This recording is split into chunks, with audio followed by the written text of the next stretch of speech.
बिस्मिल्लाहिर्रहमानिर्रहीम। Welcome to Khan academy of biology. Dear students, इससे previous lecture के अंदर हमने ह्यूमन स्केलेटन को डिस्कस किया था और इसमें एक पार्ट जिसे एक्सियल स्केलेटन कहते हैं वो हमने स्टडी किया था। आज हम अपेंडिकुलर स्केलेटन को डिस्कस करेंगे।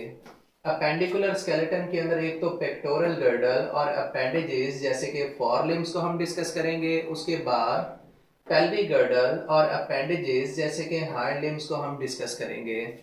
अगर पेक्टोरल गर्डल की बात करें तो इसमें स्केप्यूला, सुप्रास्केप्यूला और क्लेविकल शामिल हैं। क्लेविकल यहाँ पर बोन पाई जाती है जो कि स्केप्यूला और स्टर्नम जो कि चेस्ट की बोन है यहाँ दरमियान में होती है, इसे आपस में कनेक्ट करता है।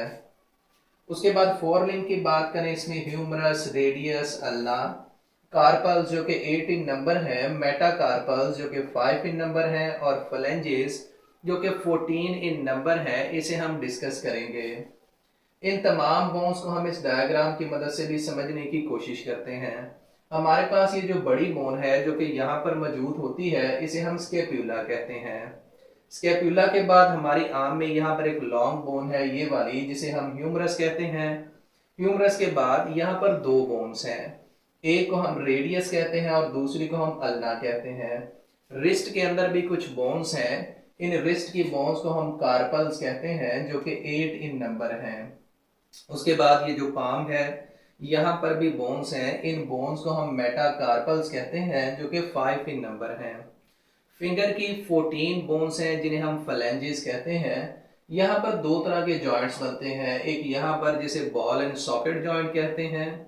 चूंकि ये जॉइंट हमारी आर्म को तमाम डायरेक्शन के अंदर मूवमेंट करवा सकता है, हमारी आर्म हर डायरेक्शन के अंदर मूव करती है, ऐसे जॉइंट को हम बॉल एंड सॉकेट जॉइंट कहते हैं। हिंज जॉइंट ओनली 2 डायरेक्शन के अंदर मूवमेंट देता है। हमारा ये वाला जॉइंट जो कि ह्यूमरस, रेडियस और अल्ना के दरमियान है, ये हमारी आर्म को ऊपर या नीचे इस तरह मूव करवा सकता है, तो ऐसा जॉइंट हिंज जॉइंट है। उसके बाद डियर स्टूडेंट्स, अगर हम बात करें पेल्विक गर्डल या हाइंड लिम्ब की, pelvic girdle attaches hind limb to the vertebral column. इस पेल्विक गर्डल में हम चंद बोन्स को डिस्कस करेंगे, उसके बाद हाइंड लिम्ब की हम बोन्स को डिस्कस करेंगे। तो पेल्विक गर्डल के अंदर यहाँ पर सैक्रम है, उसके बाद ये बोन कोकेक्स कहलाएगी। ये हमारे पास पोर्शन जो ब्लैक है ये सारा इलियम का है। उसके बाद यहाँ पर ये प्यूबिस है, प्यूबिस के बाद ये जो आपको लूप से नजर आ रहे हैं इसे हम इस्कियम कहते हैं। ये पेल्विक गर्डल के पार्ट हैं। उसके बाद ये वाली बोन जो लॉन्ग बोन है, इस बोन को हम फीमर कहते हैं। फीमर के बाद ये वाली बोन फेबुला कहलाती है और इससे पीछे वाली ये टीबिया कहलाती है। यहाँ पर भी चंद छोटे छोटे बोन्स हैं जिन्हें हम टार्सल्स कहते हैं जो कि 8 इन नंबर हैं। उसके बाद मेटाटार्सल जो कि 5 इन नंबर हैं, फ्लेंजेस जो कि 14 हैं। तो डियर स्टूडेंट्स, ये हमारे पास स्ट्रक्चर था पेल्विक गर्डल और हाइंड लिम्ब का।